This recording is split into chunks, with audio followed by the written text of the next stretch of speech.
પાઠ 25 ગુજરાતી વાક્યો. શ્રી મહાવીર અંગો ઉપરથી અલંકારો તજે છે. તો હવે અહીંયા આગળ કરતા કોણ છે? મહાવીર સ્વામી ભગવાન છે.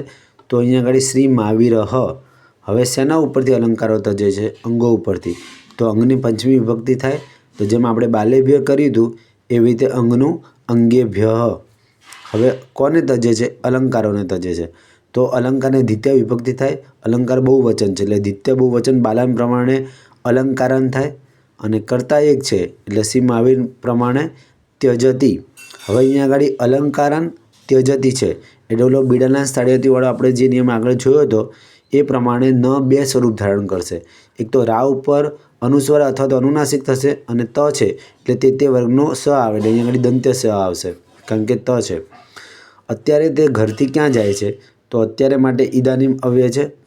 ઇદાનીમ તે સહ ઘેરથી એટલે ગૃહાત, ક્યાં એટલે ક્વ, અને જાય છે માટે ગચ્છતિ. ધન વિના માણસો મૂંઝાય છે. તો અહીંયા આગળ વિનાના યોગમાં દ્વિતીયા તૃતીયા અને પંચમી ત્રણેય વિભક્તિ થાય એટલે ધનમ વિના, ધનેના વિના અને ધનાત વિના. માણસો બહુ વચન છે એટલે જના હા મુયંતી. તે તમારી પાસેથી ધન ઈચ્છે છે.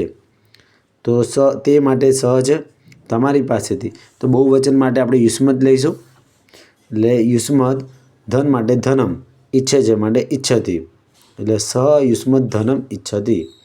રાજા ચોરોથી અમારું રક્ષણ કરે છે. તો નૃપઃ ચોરોથી રક્ષણ થાય છે એટલે ચોરને પંચમી વિભક્તિ થશે એટલે ચોરેભ્ય અમારું એટલે અસ્માન. આપણે દ્વિતીયા બહુવચન એટલે અસ્માન.